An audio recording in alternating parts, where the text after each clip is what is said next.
చంద్రగ్రహణం. ఓం వసుదేవసుతం దేవం కంసచాణూరమర్దనం దేవగురుం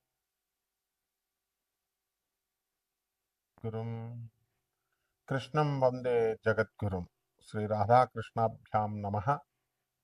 మనకి చంద్రగ్రహణం వస్తుంది 2025 సంవత్సరం సెప్టెంబర్ 7వ తేదీన.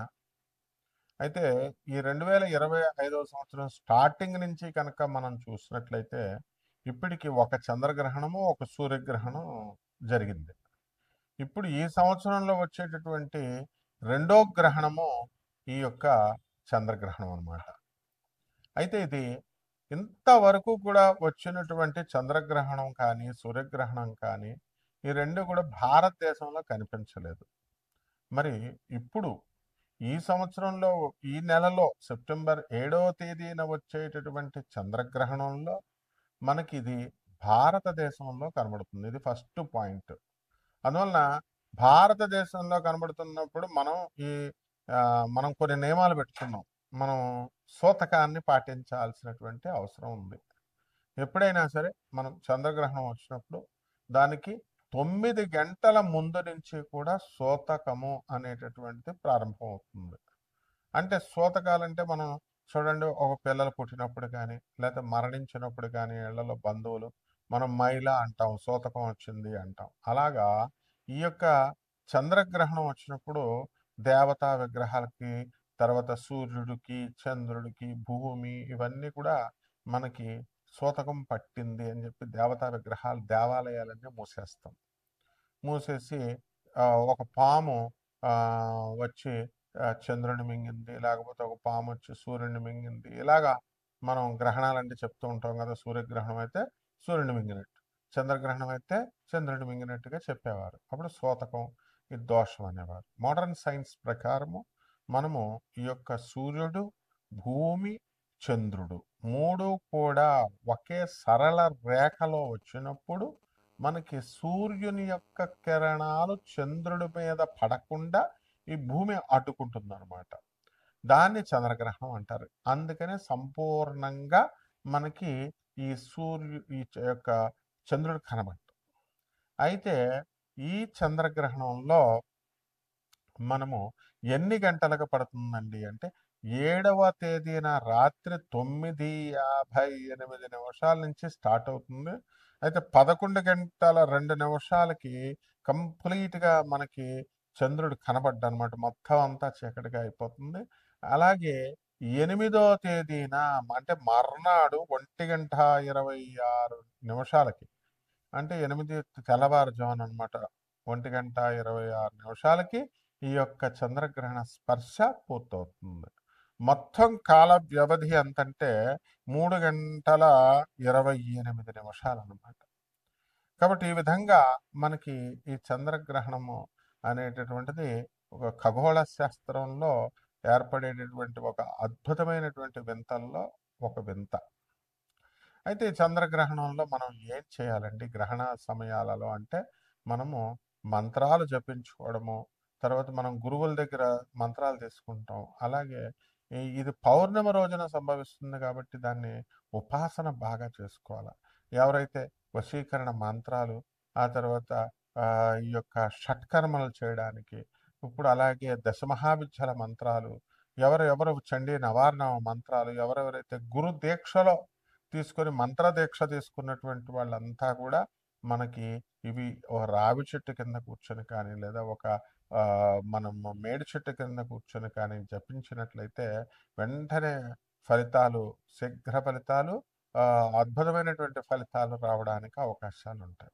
వృశ్చిక రాశి, ఈ వృశ్చిక రాశి వారికి అందరికీ కూడా మనకి ఈ యొక్క చంద్రగ్రహణ ప్రభావం వలన మనకి అధికంగా మనకి దీని మీద పడుతూ ఉంటుంది అన్నమాట. దీనివల్ల అసలే మనకి అర్ధాష్టమ రాహు జరుగుతున్నాడు, పంచమంలో ఉన్నటువంటి శని గ్రహ ప్రభావాల వలన, అలాగే మనకి గురుగ్రహం కూడా అష్టమ స్థితిగతుడై ఉండడం, వీటిలన్నిటి కారణాల వల్ల కాస్త వృశ్చిక రాశి వారికి ఎక్కువ టెన్షన్ పడడానికి అవకాశాలు ఉన్నాయి. వృత్తి వ్యాపార ఉద్యోగ విషయాల్లో కొంచెం అంతగా మనం ఆశించినంత ఫలితం రాకుండా కొంచెం డౌన్ఫాల్లో ఉండడం అనేటటువంటివి జరుగుతాయి. అయితే రానున్న ఒక 2-3 నెలలు అక్టోబర్ 18 నుంచి డిసెంబర్ 5 వరకు మనకి మీ పరిస్థితులు అనేటటువంటిది ఇంప్రూవ్ అవడానికి అవకాశాలు ఉన్నాయి. కాబట్టి ఈ 2025 సంవత్సరంలో అలాగే ఈ యొక్క వృశ్చిక రాశి విద్యార్థులందరూ కూడా ఫెయిల్ అవడానికి అవకాశాలు ఉన్నాయి. కాస్త ఎక్కువగా చదువుకోవాలన్నమాట. అంటే మార్కులు తక్కువ ఇలా రావడం అనేటటువంటివి జరుగుతాయి. కాబట్టి గురుబలం లేదు. కాబట్టి ఇల్లులు కొనాలండి అనుకునేటటువంటి వాళ్ళు వెళ్ళి చూసి రావడాలు 1కి 4 సార్లు కానీ ఇంకా సెట్ చేసుకోవడం అనేటటువంటిది జరగదు. అలాగే పురోహితుల వృత్తిలో ఉన్నటువంటి వాళ్ళంతా కూడా హడావుడిగా అక్కడ పూజని, ఇక్కడ పూజని, లేకపోతే అక్కడ జ్యోతిష్యం, ఇక్కడ జ్యోతిష్యం అని పరిగెట్టి వెళ్ళడమే తప్ప దానికి మీరు కోరుకున్నంత లేదా మీరు ఆశించినంత ఫలితాన్ని ఈ యొక్క గ్రహాలు అనేటటువంటిది మీకు ఈ నెల చంద్రగ్రహణం తర్వాత ఇవ్వడం అనేటటువంటిది జరగదన్నమాట. కాబట్టి రాశి వారికి అందరికీ కూడా ఎవరైతే వివాహాలు కావాలనుకుంటున్నారో అటువంటి వాళ్ళు మరి కొద్ది సమయం వెయిట్ చేయాల్సినటువంటి అవసరం ఉంది. అలాగే ఈ యొక్క రాశి వారికి అందరికీ కూడా చిన్నపిల్లలకి ఈ యొక్క రాశి వారందరికీ కూడా చిన్నపిల్లలకి వీళ్ళు కొంచెం జ్వరాలు రావడం, కొంచెం అనారోగ్యంగా ఉండడం, వాళ్ళ కోసం హాస్పిటల్లో చేరడం, పెద్దలు ఒక 20,000 అడ్వాన్స్ హాస్పిటల్స్ వాళ్ళు కట్టడం, ఇలాంటి వాటి వల్ల కొంచెం డబ్బు ఉన్నటువంటి వాళ్ళు పర్లేదు కానీ మామూలు చిన్న చితకా వాళ్ళకి అదే పెద్ద అమౌంట్ అనమాట పాపం. కాబట్టి అలాంటి ఇబ్బందులు పడేటటువంటి అవకాశాలు ఉన్నాయి. అయితే వృశ్చిక రాశి వారికి ఏంటంటే ముఖ్యంగా ఆప్తుల్ని వాళ్ళు నిలబెట్టుకోలేరు. అనవసరమైనటువంటి వ్యక్తులతో స్నేహాలు చేసి కొంచెం దారి తప్పడానికి అవకాశాలు ఉన్నాయి. మంచి వాళ్ళు చెప్పేటటువంటి మాటలు కాకుండా మీరు బాహ్య ఆకర్షణలకి లోను కావడానికి అవకాశాలు ఉన్నాయి. కాబట్టి ఇలాంటివి జరగకుండా చూసుకోవాల్సినటువంటి బాధ్యత మీకుందనమాట. ఇక పరిహారాల దగ్గరికి వచ్చేసరికి వృశ్చిక రాశి వారికి మనకి శని జపం చేయండి, శని స్తోత్రాలు చదవండి, శనికి కిలోంపావు నల్ల నువ్వుల్ని నల్లని వస్త్రాన్ని ఇచ్చి పేద బ్రాహ్మణులకి శనివారం నాడు ఉదయం 8 గంటలకి దానం చేసుకోండి. అలాగే దశమహావిద్యల్లో ఒకటైనటువంటి మహాకాళి అమ్మవారి యొక్క హోమాన్ని మీ ఇళ్లలో జరిపించుకోవడం ద్వారా అద్భుతంగా ఉంటుంది. మీకు పరిహారాల కోసం మమ్మల్ని సంప్రదించండి. కానీ సీరియస్గా ఉన్నటువంటి వాళ్ళు చేయాలి. అందువల్ల పేదల పట్ల జాలి, దయ ఉండాలి, గురువుకు ఉండాలి అనేటటువంటి ధోరణితో జగద్గురువులను చూపిస్తున్నాం మేము. ప్రభాత్ రంజన్ సర్కార్, స్వామి వివేకానంద, రామకృష్ణ పరమహంస ఇట్లాంటి వాళ్ళు. ఇప్పుడు ఆ వరబడిలో వెళ్ళేటటువంటి వాళ్ళకి తప్పకుండా మేము వాళ్ళకి హెల్ప్ చేయడం అనేటటువంటిది జరుగుతుంది. శుభమస్తు. కాబట్టి గ్రహణ సమయాలలో మనం కొన్ని నియమాలు మనం పాటిస్తూ ఉంటాం. మనకు తెలిసిందే. ఇది ఎప్పుడు కూడా ఈ గ్రహణం అప్పుడు కూడా చంద్రగ్రహణం అప్పుడు కూడా పౌర్ణమి రోజున వస్తుందన్నమాట.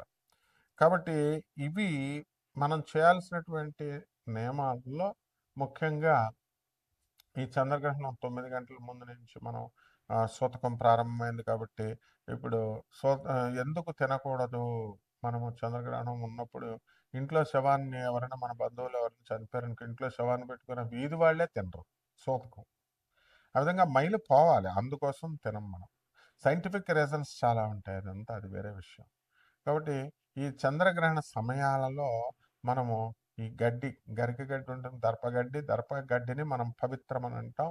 అవి మనం తినేటటువంటి వస్తువుల్లో వేసుకోవడము, ఆ ముందు రోజు మిగిలినటువంటివి బియ్యం డబ్బాలో వేసుకోవడము, అలాగా పప్పు సామాను ఇలాంటివన్నీ కూడా వేసుకోవడము, ఇవన్నీ కూడా జరుగుతాయి అన్నమాట. కాబట్టి వీటి విషయాలలో మనము అందువల్లనే కోడళ్ళు మనం కడుపుతో ఉన్నటువంటి వాళ్ళు పైకి లేవకూడదని, కూతుర్లు అయినా సరే ఎవరైనా సరే గోళ్ళు గిల్లుకోకూడదని, అన్నం తినకూడదని, ఏ వస్తువులు తినకూడదని, తాగకూడదు నీళ్లు అనేటటువంటి నియమాలు మనం పెట్టుకున్నాం. ఇవన్నీ